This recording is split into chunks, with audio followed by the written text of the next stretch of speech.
Visa application form कौन सा print करके आपको ले जाना है एम्बेसी में, और कौन सा एप्लीकेशन फॉर्म जो है आपको अपॉइंटमेंट के लिए बुक करनी है। इसमें बहुत सारे लोगों को डाउट है कि जब आपको अपॉइंटमेंट की डेट मिल जाती है तो कौन सा एप्लीकेशन फॉर्म ऐसा है जो आप एम्बेसी में लेकर के जाएंगे। ये बहुत ज़्यादा पॉपुलर क्वेश्चन है, बार बार ये क्वेश्चंस मुझे आपकी तरफ से आ रहे हैं कि कौन सा एप्लीकेशन फॉर्म जो है आपको एम्बेसी में लेकर के जाना है। तो इस वीडियो में मैं आपको फुल बताऊंगी कि जब आप रजिस्ट्रेशन करते हैं तो उसके बाद आपके सामने एक वीज़ा एप्लीकेशन फॉर्म ओपन होता है आफ्टर 48 आवर्स। जब आप रजिस्ट्रेशन करते हैं उसके बाद आपके पास एक लिंक आता है। वो लिंक आने के बाद ही आप अपॉइंटमेंट के लिए जो वीज़ा एप्लीकेशन फॉर्म है उसको फिल करना होता है। तो फुल वीडियो वॉच कीजिएगा तो आपको समझ में आएगा कि कौन सा फॉर्म है जो अपॉइंटमेंट के लिए होता है और कौन सा फॉर्म है जो आपको एम्बेसी में लेकर के जाना होता है। स्टार्टिंग से प्रोसेस आपको क्या करना है कि जब आप वर्क वीज़ा एप्लीकेशन के लिए प्रोसेस करते हैं तो सबसे फर्स्ट आपको क्या करना होता है, रजिस्ट्रेशन फॉर्म फिल करते हैं। रजिस्ट्रेशन फॉर्म करने के बाद आपको कैप्चा फिल करना होता है। अप्रूव होने के बाद फिर से आपको रजिस्ट्रेशन प्रीलिमिनरी एप्लीकेशन फॉर्म होता है। तो उस एप्लीकेशन फॉर्म को जब आप फिल करेंगे एंड सबमिट करेंगे तो 48 आवर्स के बाद आपके पास एक लिंक आता है। उस लिंक को मिस नहीं करना है। अगर आप उस लिंक को मिस कर देंगे तो आपकी जो अपॉइंटमेंट की डेट है वो बुक नहीं हो पाएगी। तो उस लिंक को जब आप ओपन करते हैं तो नेक्स्ट पेज आता है अब आपका वीज़ा एप्लीकेशन फॉर्म का, जो कि ये एप्लीकेशन फॉर्म तो आप फिल करते हैं A to Z आपको फिल करना होता है। आई थिंक उसमें 32 क्वेश्चंस ऐसे होते हैं जिसमें फिल करने होते हैं। तो 32 जो भी है टोटल फिल करने के बाद जब आप उसको सबमिट करते हैं, जैसे ही आप सबमिट करेंगे या नेक्स्ट ऑप्शन जो होता है उस पर नेक्स्ट करेंगे तो वो कंफर्म हो जाएगा। कंफर्म ऑप्शन आता है तो कंफर्मेशन ऑफ अपॉइंटमेंट के नीचे एक पेज ओपन होगा। पेज के पास आपका लिखा रहता है कंफर्मेशन ऑफ अपॉइंटमेंट। उसके नीचे एक प्रिंट का ऑप्शन आता है ब्लू कलर में, प्रिंट ऑप्शन। तो प्रिंट ऑप्शन रहता है, उसमें लिखा होता है कि इसको आपको प्रिंट करना है। मीन्स वहां पर डिटेल्स में आप देखेंगे जिनका एप्लीकेशन, जिनकी अपॉइंटमेंट हो चुकी है, जिनको वीजा मिल चुका है उनको ये पता होगा, बट जो न्यू व्यूवर्स हैं उनको मैं बता रही हूँ कि प्रिंट के नीचे लिखा होता है the download PDF is encrypted with the passport number entered in the form. उसमें इनक्रिप्टेड होता है वो आपके पासपोर्ट नंबर से ही ओपन होता है। तो इस पर आप प्रिंट करेंगे तो एप्लीकेशन फॉर्म जो है जनरेट हो जाएगा। जैसे ही आप प्रिंट पर क्लिक करेंगे एप्लीकेशन फॉर्म जो जनरेट होता है उसको आपको सेव करना होता है अपने डेस्कटॉप पे। उसको आपको सेव करके रखना होता है क्योंकि आपको अपॉइंटमेंट की जो मेल्स हैं वो आती रहें। इस कंफर्मेशन का मतलब है कि आपका जो एप्लीकेशन है वो रजिस्टर हो गया है अपॉइंटमेंट डेट्स के लिए। मीन्स ये जो आपने अभी एप्लीकेशन फॉर्म फिल किया था ये सिर्फ अपॉइंटमेंट की डेट्स के लिए आपने फिल किया था कि अब आपको जो है अपॉइंटमेंट की डेट्स कब मिलती हैं आपको, इसकी मेल्स आपको आती रहे।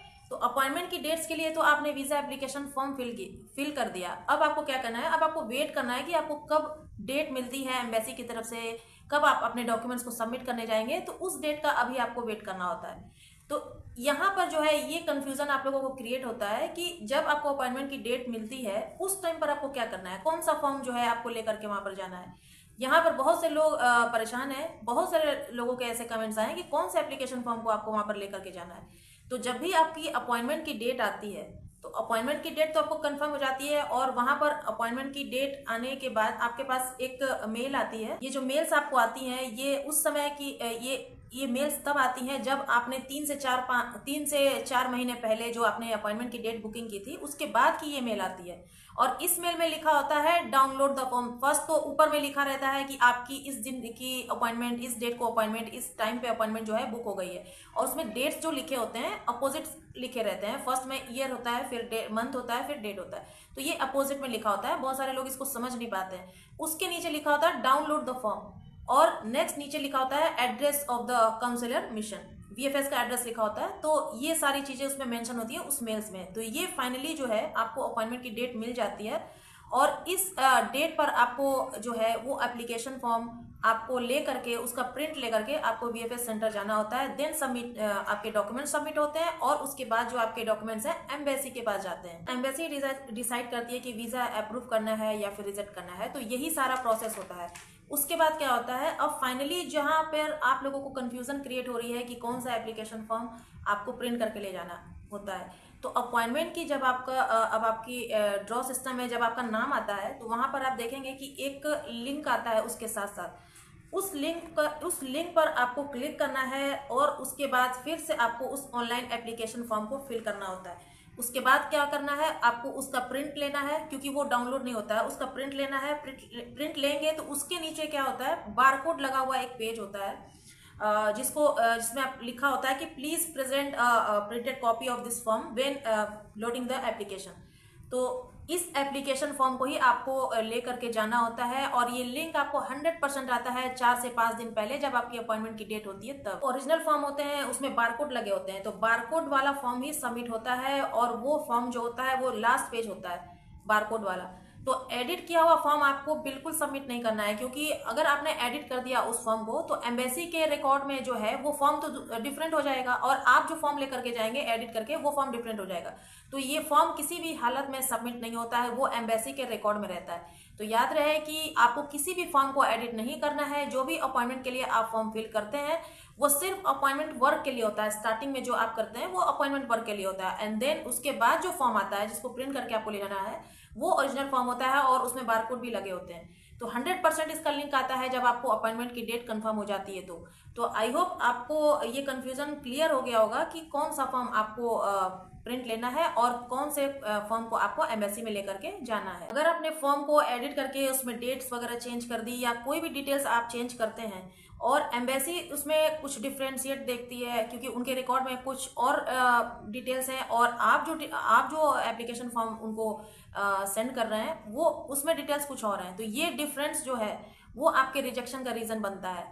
तो मेक श्योर कीजिए कि आप किसी भी फॉर्म में कोई भी एडिटिंग मत कीजिएगा। जैसे जैसे मेल्स आती रहती हैं बस उस मेल्स को आपको फॉलो करना है। जो भी लिंक पर क्लिक करने के लिए उसमें बोला जाता है, जहां भी प्रिंट करने के लिए बोला जाता है, सिर्फ उसको आपको फॉलो करना है और वही वर्क करना है। तो मुझे उम्मीद है कि आपका कन्फ्यूज़न क्लियर हो गया होगा, और अगर अभी भी आपको कोई भी कन्फ्यूज़न है तो आप मुझे कमेंट सेक्शन में कमेंट कर सकते हैं, और नेक्स्ट वीडियो में मैं कोशिश करूंगी, अगर आप कमेंट करते हैं तो मैं इसको आपको प्रैक्टिकल करके दिखाऊंगी कि किस तरह से आपको एप्लीकेशन फॉर्म फिल करना है और क्या उसका रिजल्ट आता है। उम्मीद है कि अपॉइंटमेंट से लेकर के वीज़ा एप्लीकेशन फॉर्म में को लेकर के जो भी कंफ्यूजन है वो आपको क्लियर हो गया होगा, और अगर अभी भी कोई भी कंफ्यूजन है तो आप मुझे कमेंट सेक्शन में कमेंट कर सकते हैं। तो वीडियो पर लाइक करना मत भूलिए, और जो लोग मेरे चैनल पर नए हैं सब्सक्राइब करना मत भूलिए। ढेर सारा वीडियो को शेयर कीजिए, ताकि जिनको भी वीज़ा एप्लीकेशन फॉर्म को लेकर के कन्फ्यूजन है उनके कन्फ्यूजन जो है वो दूर हो जाए। तो कुछ नए अपडेट के साथ मिलेंगे नेक्स्ट वीडियो में, तब तक के लिए बाय बाय।